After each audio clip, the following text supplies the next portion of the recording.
What's up, Taiwan? I'm Liao with news from here in Taiwan and around the world. Taiwan's military reported 14 Chinese warplanes operating around the country on Tuesday. Among them was an unmanned aircraft. As our reporter Jaime Okan explains, it's part of a push by China to test Taiwan's defenses with drones. A team of Taiwanese soldiers monitors the skies above the country. They are on the lookout for Chinese warplanes flying near Taiwan.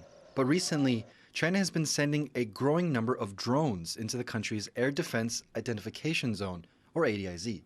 Well, in a conflict, drones will play a major role. And I think what we've seen the PLA try and practice is attempting to see how many different roles their drones are suited for. The ADIZ is not Taiwan's airspace. It's an area used by the military for defensive purposes. Taiwan tracked the first Chinese drone in the ADIZ last September. Since then, roughly 10% of all reported aircraft have been drones. The most common drone is this one, the BZK-005. It's mostly used to help troops on the ground with reconnaissance.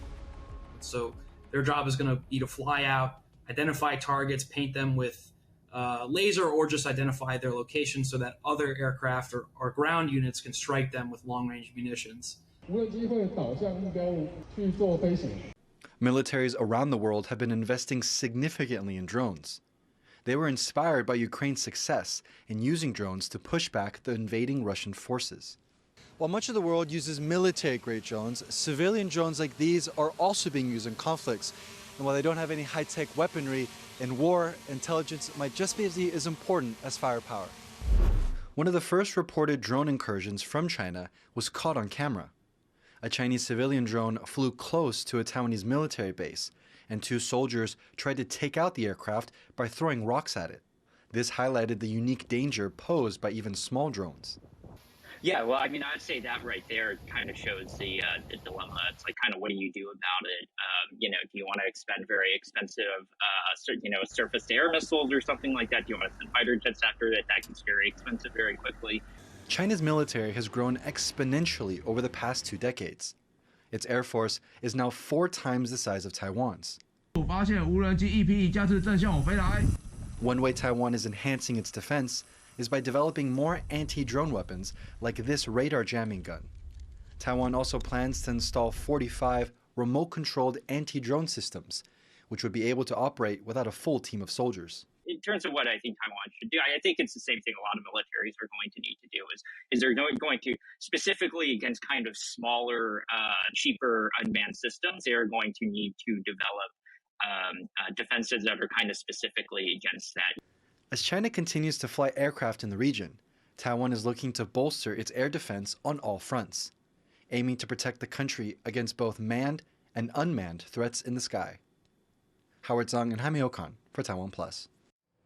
Representatives from 25 U.S. defense contractors are in Taiwan for a defense industry forum. Arriving over the weekend, the group's first stop on Monday was an aerospace company in central Taiwan that manufactures rockets. The delegates are due to attend the U.S.-Taiwan Defense Industry Forum with local officials on Wednesday. They will also visit Taiwan's Defense Ministry and the country's leading weapons research institute. A major focus of the group's visit is working with Taiwan on drone technology. One of the visiting companies is the maker of a so-called suicide drone that Ukraine has used to good effect in its war with Russia. Taiwan is developing its own version of the weapon. Taiwan's defense ministry says evacuation drills will not be part of the nation's largest military exercise this summer. Local newspapers reported that the United States pressured the military to practice evacuating foreign nationals from Taiwan. The report said that the drill will be part of the annual Hanguang exercise. A military spokesperson says those reports are untrue. 报载其他国家可能采取的行动方案并不符演练的科目内涵。 相关内容并非事实。 Paraguay's president-elect Santiago Peña says his country will continue to develop its relationship with Taiwan. Peña retweeted a message from Taiwan's President Tsai Ing-wen after winning the election last weekend. He added, quote, "We will continue to strengthen our historic ties of fraternity and cooperation.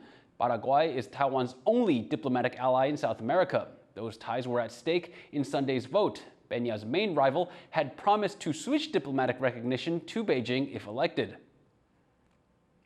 Taiwan has set the threshold for semiconductor companies hoping to access big tax breaks.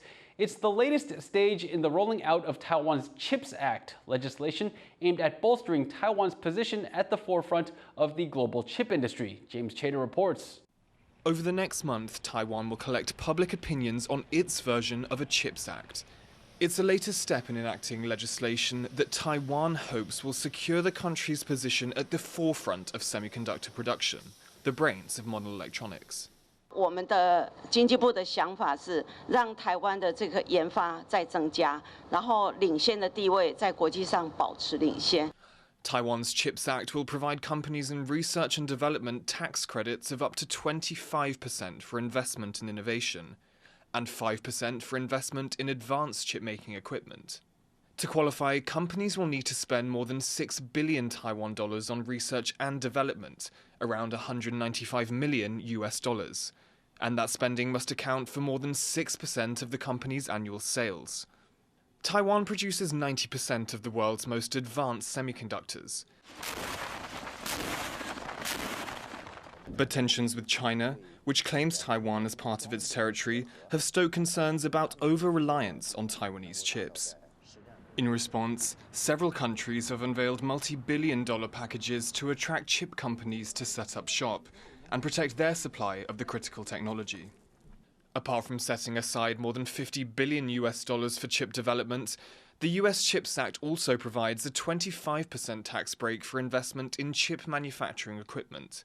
Japan has approved 770 billion yen for domestic chip investment, with grants of up to 50% of capital expenditure.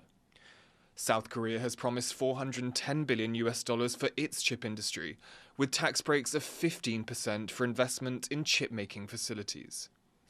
Taiwanese chip giant TSMC is expected to benefit from Taiwan's CHIPS Act. The main chip supplier to Apple is already building factories elsewhere, with a 40 billion US dollar facility under construction in the US. But TSMC has recently expressed frustration with the terms of its US investment. We are in close and constant communication with the US government so that we fully understand all the details and provide our feedback and comments to them. Taiwan's CHIPS Act is scheduled to come into force next year. Now, businesses have the opportunity to say whether the benefits on offer are enough to keep them in Taiwan. Damon Lin and James Chater for TaiwanPlus. A team in Taiwan's professional baseball league is asking fans not to hit its mascot.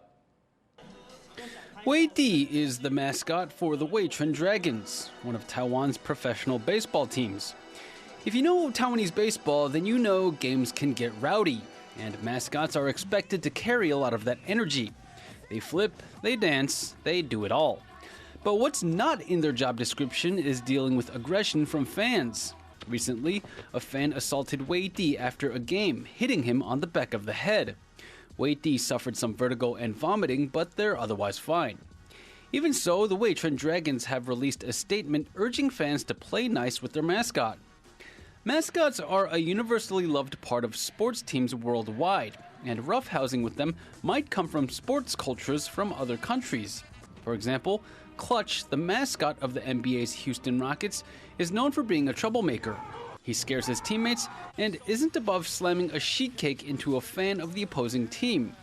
Then you have the Philly fanatic who's known for doing things like this. Mascots are supposed to encourage fun, but sometimes at sporting events, it can be easy to take things too far. So as Wei Di will tell you, it's important to remember not to get too carried away. Thank you for watching What's Up Taiwan. Remember to download the TaiwanPlus app for more stories from Taiwan and around the world. Finally, today we leave you with images of the Karl Lagerfeld exhibition at the Met Museum in New York. I'm Liao. Take care and see you next time.